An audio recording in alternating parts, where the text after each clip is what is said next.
नमस्कार, आप देख रहे हैं 24 न्यूज। मैं हूं आपके साथ संजय मिश्रा। आइए देखते हैं आज की 25 बड़ी खबरें। गणेशोत्सव के दौरान कोकण जाने वाले यात्रियों की भीड़ को नियंत्रित करने के लिए मध्य और कोकण रेलवे लाइनों पर चलाई जाती हैं विशेष ट्रेनें। लेकिन साल 2021 की तुलना में इस साल गणेशोत्सव के दौरान स्पेशल ट्रेनों की संख्या कम होने से गणेश भक्तों में छाई मायूसी। कल्याण से कोकण जाने वाली कोई गणपति स्पेशल ट्रेन नहीं होने से यात्रियों को करना पड़ सकता है असुविधा का सामना। 6 सितंबर को पूरे देश में बड़ी धूमधाम से मनाई जा रही है कृष्ण जन्माष्टमी। आज के दिन व्रतधारी करते हैं भगवान श्री कृष्ण के बाल स्वरूप लड्डू गोपाल की पूजा। इस साल जन्माष्टमी पर बना है दुर्लभ जयंती योग, रवि योग और सर्वार्थ सिद्धि योग। हिमाचल प्रदेश में भारी बारिश और लैंडस्लाइड ने कई लोगों को किया बेघर। बहुत से लोग ऐसे हैं जिनके पास तन ढकने के लिए कपड़ों के सिवाय नहीं बचा कोई पर्याय। प्रशासन की तरफ से लगाए गए राहत शिविरों में दिन काटने को मजबूर हुए आम नागरिक। उत्तर भारत के कुछ जगहों पर एक बार फिर से बदल गया मौसम का मिजाज। पूर्वी उत्तर प्रदेश के कई जगहों पर हुई हल्की बारिश, तो वहीं मौसम विभाग ने जताया अंदेशा, जिसके मुताबिक अगले 24 घंटे के दौरान पूर्वी उत्तर प्रदेश, पश्चिमी उत्तर प्रदेश समेत महाराष्ट्र, उड़ीसा और तेलंगाना में हो सकती है भारी बारिश। मराठा आरक्षण की मांग को लेकर आंदोलन कर रहे मनोज जरांगे पाटिल की बिगड़ी तबीयत, लेकिन फिर भी मनोज पाटिल अपनी भूमिका पर कायम। कहा, हम आंदोलन नहीं ले रहे हैं वापस, लेकिन राज्य सरकार को फैसला लेने के लिए दे रहे हैं 4 दिनों का समय। देश में इंडिया का नाम भारत किए जाने की अटकलें तेज। हालांकि इसे लेकर अब तक नहीं हुई है कोई आधिकारिक तौर पर घोषणा, लेकिन सियासी गलियारों में एक साथ सुनाई दे रहे हैं विरोध और समर्थन के सुर। प्रेसिडेंट ऑफ भारत के नाम पर G20 रात्रि भोज का निमंत्रण भेजे जाने पर कांग्रेस नेता शशि थरूर का बड़ा बयान। कहा, इंडिया को भारत कहने में नहीं है कोई संवैधानिक आपत्ति, लेकिन हमें उम्मीद है कि सरकार इतनी मूर्ख नहीं होगी कि इंडिया को पूरी तरह से त्याग दे, जिसकी है बड़ी ब्रांड वैल्यू। इंडिया बनाम भारत के ताजा विवाद मामले में देश के दोनों नाम को समान स्वीकृति देने पर सुप्रीम कोर्ट का सकारात्मक रुख। सर्वोच्च न्यायपालिका में दाखिल की गई एक जनहित याचिका को खारिज करते हुए सुप्रीम कोर्ट ने सुनाया सुप्रीम फैसला। कहा, देश का नाम भारत या इंडिया बुलाने पर देश के सभी नागरिक हैं स्वतंत्र। एक तरफ देश के नाम को बताया जा रहा है इंडिया, तो दूसरी तरफ भारत। इंडिया और भारत को लेकर विपक्ष और सरकार के बीच छिड़ गया है एक बड़ा युद्ध। इंडिया और भारत नाम के विवाद के बीच केंद्र सरकार ने नाम बदलने की बात को बताया कोरी अफवाह। सब्जियों के बाद अब शक्कर की कीमतों में हुई बढ़ोतरी। ताजा आंकड़ों के अनुसार पिछले 15 दिनों में ही शक्कर की कीमतों में आई 3% की तेजी। उद्योग से जुड़े सूत्रों के मुताबिक घरेलू चीनी की कीमत बढ़कर पहुंची 6 साल के उच्चतम स्तर पर। खबर के मुताबिक गन्ना उत्पादक क्षेत्रों में बारिश की कमी के चलते बढ़ी है शक्कर की कीमतें। पर्यावरणविद की शिकायत के जवाब में बॉम्बे हाईकोर्ट द्वारा नियुक्त मैंग्रोव समिति ने की बड़ी पुष्टि। कहा, राज्य में संरक्षण के लिए तकरीबन 4000 हेक्टेयर मैंग्रोव वन विभाग को किए गए थे हस्तांतरित। राज्य मैंग्रोव सेल ने अन्य विभागों को दिया निर्देश कि वे वन विभाग को सौंप दे मैंग्रोव क्षेत्र। नेट कनेक्ट फाउंडेशन ने प्रधानमंत्री नरेंद्र मोदी को लिखे पत्र में किया बड़ा दावा। कहा, राज्य के अधिकारी हाईकोर्ट के आदेश के कार्यान्वयन को सुनिश्चित करने में है पूरी तरह से असमर्थ है। उनकी विफलता के कारण ही हुआ है मुंबई के मानखुर्द, चेंबूर, नवी मुंबई के उल्वे, खारघर, वासी और उरन जैसे कई स्थानों पर मैंग्रोव का अनियंत्रित विनाश। अयोध्या में श्री राम जन्मभूमि पर भव्य मंदिर बनते हुए एक तरफ देख रही है पूरी दुनिया, तो वहीं दूसरी तरफ अब माता सीता की जन्मस्थली को भी भव्य बनाने की तैयारी हुई आरंभ।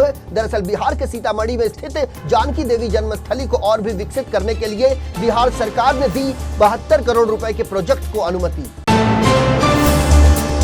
उत्तर प्रदेश के अयोध्या में सरयू एक्सप्रेस ट्रेन के भीतर गंभीर हालत में मिली महिला कांस्टेबल की तबीयत में सुधार, लेकिन बातचीत कर पाने में वो अभी भी पूरी तरह से अस्वस्थ है। उत्तर प्रदेश के DG law and order Prashant Kumar ने दिलाया भरोसा, जल्द ही होगा इस पूरी घटना का खुलासा।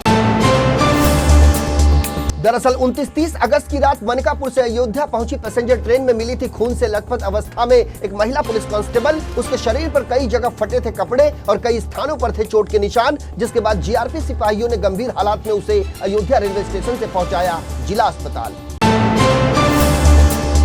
बॉम्बे हाईकोर्ट ने मुंबई में कथित तौर पर हुए कोविड घोटाले मामले में पूर्व महापौर किशोरी पेडनेकर को दी बड़ी राहत। कोविड के मृतकों के शव रखने के लिए बॉडी बैग घोटाले मामले में 4 सप्ताह के लिए किशोरी पेडनेकर की गिरफ्तारी पर लगी रोक। 11, 13 और 16 सितंबर को सुबह 10 बजे से लेकर दोपहर 1 बजे के बीच पूछताछ के लिए किशोरी पेडनेकर को आर्थिक अपराध शाखा के समक्ष पेश होने का निर्देश।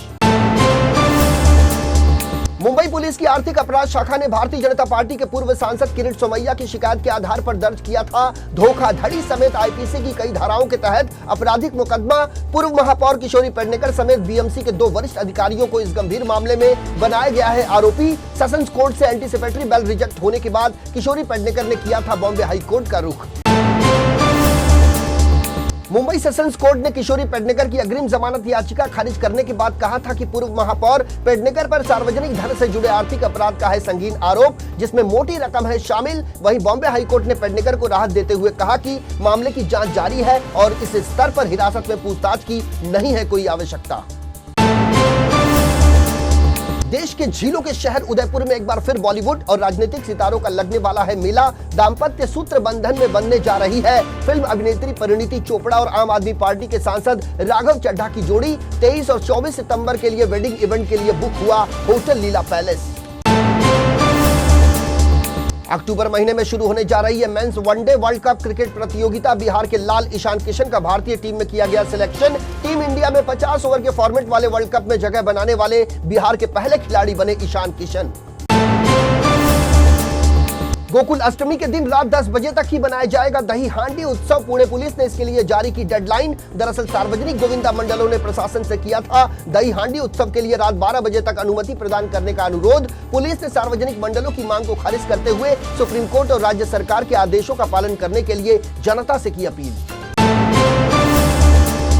G20 शिखर सम्मेलन को लेकर केंद्र सरकार ने जारी की नई गाइडलाइन, जिसके अनुसार 9 और 10 सितंबर को राजधानी दिल्ली में होने वाली जी शिखर सम्मेलन के मद्देनजर सभी सरकारी कार्यालय रहेंगे बंद। सुरक्षा के लिहाज से सरकार ने लिया बड़ा फैसला।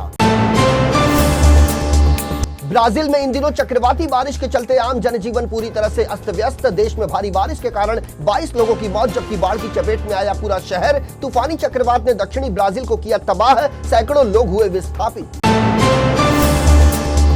ब्रिटेन के स्थानीय सरकार के मंत्री ली रोले का भारत में सनातन को लेकर चल रही राजनीति पर बड़ा बयान। कहा, समाज में फैल रही हिंदू विरोधी नफरत पूरी तरह से है घृणित, इसके लिए समाज में नहीं होना चाहिए कोई स्थान। कहा, यूके में सरकार इसकी निगरानी और मुकाबला करने के लिए पुलिस और सामुदायिक भागीदारों के साथ मिलकर कर रही है काम।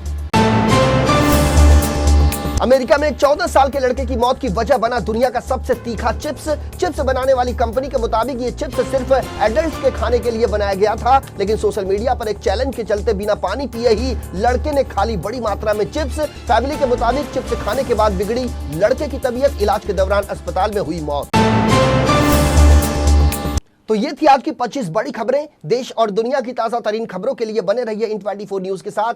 पूरी टीम के साथ मुझे यानी संजय मिश्रा को दीजिए इजाजत। नमस्कार।